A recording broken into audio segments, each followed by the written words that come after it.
Welcome to bird media. నేను మీ పవన్ కృష్ణమూర్తి. 2019-24 మధ్యకాలంలో ఎక్కువగా అంటే నేను కవర్ చేసినటువంటి వార్తల్లో కోర్టు మొట్టికాయలు అనేటువంటి అంశం చాలామందిని ఆకర్షించింది. ముఖ్యంగా కోర్టులో ప్రభుత్వానికి ఆ రోజు తీసుకున్నటువంటి తప్పుడు నిర్ణయాలకు వ్యతిరేకంగా, అది ఏపీపీఎస్సికి సంబంధించింది కావచ్చు, అమరావతికి సంబంధించింది కావచ్చు, హెబియస్ కార్పస్ పిటిషన్స్కి సంబంధించింది కావచ్చు, ఏదైనప్పటికీ కూడా. అందుకే కదా న్యాయమూర్తుల మీద కేంద్రానికి వెళ్ళి ఏకంగా ఆ రోజు చీఫ్ జస్టిస్గా ఉన్నటువంటి బాబ్డే గారి మీద కంప్లైంట్ చేశారు జగన్మోహన్ రెడ్డి గారు.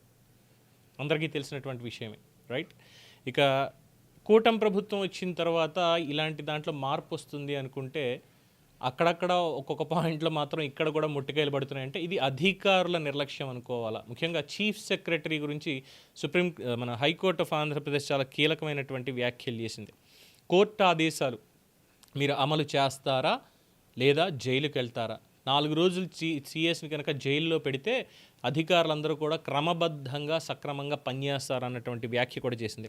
చీఫ్ సెక్రటరీయే ఈ ఆదేశాలు, కోర్టు ఆదేశాలు పాటించకపోతే అధికారులు ఇంకా మిమ్మల్ని ఏం గౌరవిస్తారు కింది వాళ్ళు? అలాంటప్పుడు ఇంకా కోర్టులు మూసేస్తే సరి అనేటువంటి వ్యాఖ్యానం కూడా చేసింది. గ్రూప్ 1 ఉద్యోగుల బదిలీ వ్యవహారంలో ఈ ఆగ్రహాన్ని వ్యక్తం చేసింది. సో కోర్టు చాలా క్లియర్గా ఇచ్చింది. ఈ అప్రాధాన్య నాన్ ఫోకల్ పోస్టులను తక్షణమే బదిలీ చేయాలి అని చెప్పి నివేదిక సమర్పించాలి అని చెప్పినటువంటి ఆదేశాలని అమలు చేయనందుకు ప్రధాన కార్యదర్శి కె విజయానంద్ మీద court మండిపడింది.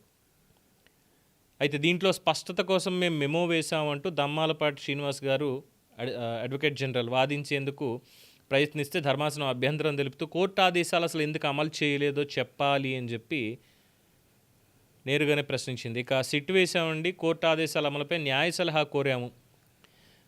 Focal non focal post విషయంలో సర్వీస్ నిబంధనల్లో నిర్వచనం లేదు, చట్ట నిబంధనలు లేవు. దీని మీద అన్ని శాఖాధిపతుల నుంచి సాధారణ పరిపాలన ముఖ్య కార్యదర్శి వివరాలు అడిగారు. సమాచారం మాకు ఇంకా రాలేదు. సో మాకు 19న హైకోర్టులో మెమోలు దాఖలు చేసాం, అది నమ్మరింగ్ కాలేదు. మా కార్యాలయం తప్పు కూడా ఉంది. కోర్టు ఆదేశాలు పాటించకూడదు అన్న దురుద్దేశం అయితే చీఫ్ సెక్రటరీ గారికి లేదు, కొంచెం సమయం ఇవ్వండి అని చెప్పారు. అండ్ ఇక దురుద్దేశాలు ఆపాదించొద్దు అంటూ దమ్మాలపాటి శ్రీనివాస్ గారు ఆయన కూడా చెప్పారు. ప్రభుత్వ వాదనలు వినిపించాల్సినటువంటి అవసరం నా మీద ఉంది కాబట్టి ఒక పోస్టుకి ఒక ప్రాంతంలో ప్రాధాన్యం ఉంటే అదే పోస్టు మరొక చోట అప్రాధాన్యం అవుతుంది, అందుకే స్పష్టత కోర్టు హైకోర్టులో మేమే వేశామని చెప్పి ఆయన వివరణ ఇచ్చారు. ఇక కోర్టు వారు అన్నటువంటిది, నిద్ర నటించే వారిని మేము నిద్ర లేపలేము. ధర్మాసనం స్పందిస్తూ ఫోకల్ నాన్ ఫోకల్ పోస్టుల మీద 1996లో సాధారణ పరిపాలనా శాఖ కార్యనిర్వాహక శాఖ ఆదేశాలు ఇచ్చింది. ఆ తర్వాత ప్రభుత్వం వివిధ సందర్భాల్లో ఉత్తర్వులు ఇచ్చింది. అసిస్టెంట్ సెక్షన్ ఆఫీసర్కి సైతం ఫోకల్ నాన్ ఫోకల్ పోస్టులు అంటే ఏంటో తెలుసు. కృత్రిమ మేధ గూగుల్ని అడిగినా చెప్తుంది. మీకు సదుద్దేశం ఉంటే నిఘంటువులో ఆ పదాల అర్థాన్ని బట్టి ముందుకెళ్ళి ఉండాల్సింది. కోర్టు ఆదేశాలు అమలు చేయని అధికారులకు సమర్థించేలా ఏజీ వాదిస్తారని మేము భావించడం లేదు. ఏజీ సూచనలతోనే కోర్టు ఆదేశాలను పట్టించుకోనట్లు కనిపిస్తోంది. నిద్రపోయేవారిని నిద్ర లేపొచ్చు, నిద్ర నటించే వారిని లేపలేము. కోర్టుల పట్ల అధికారులకు గౌరవం లేకపోయినా మాకు అధికారుల మీద గౌరవం ఉంది అంటూ న్యాయమూర్తులు వ్యాఖ్యానించారు. ఇది వైఎస్ఆర్సీపీ హయాంలో ఏపీపీఎస్సీ నిర్వహించినటువంటి గ్రూప్ 1 ప్రధాన మూల్యాంకనంలో జరిగిన అక్రమాలని నిగ్గుదేల్చేందుకు సిట్ వేయాలని హైకోర్టు 11వ తేదీన ప్రభుత్వాన్ని ఆదేశించింది. దర్యాప్తు ప్రభావితం చేసే ఆస్కారం ఉన్నందున గ్రూప్ 1లో ఎంపికై ఉద్యోగాలు చేస్తున్న అందరినీ కూడా అప్రాధాన్య పోస్టులకి తక్షణమే బదిలీ చేయాలి అని సూచించింది. యాక్చువల్లీ ఇక్కడ కోర్టు వారు చేసినటువంటి పని చాలా మంచిది. సక్రమంగా ఉద్యోగం పొందాల్సినటువంటి వాళ్ళు కాకుండా అక్రమ మార్గంలో పొందినటువంటి వాళ్ళు ఎంతోమంది ఉన్నారు అనేది ఆ రోజు నుంచి ఉన్నటువంటి అంశం. జగన్మోహన్ రెడ్డి గారి హయాంలో గౌతమ్ సవాంగ్ గారు ఏపీపీఎస్సీ చైర్మన్గా ఉండగా నియామకాలు జరిగినటువంటి ఉద్యోగాలు, అదొక పెద్ద స్కామ్ అప్పుడు.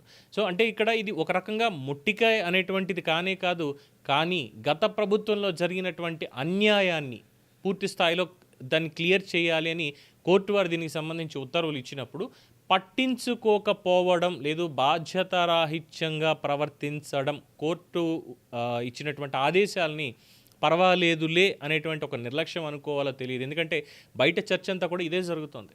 వాస్తవంగా చెప్పాలంటే ఈ ప్రభుత్వాన్ని కోర్టులో మొట్టికాయలు పడాల్సినటువంటి అవసరం కానీ అగత్యం కానీ లేదు as per the public opinion.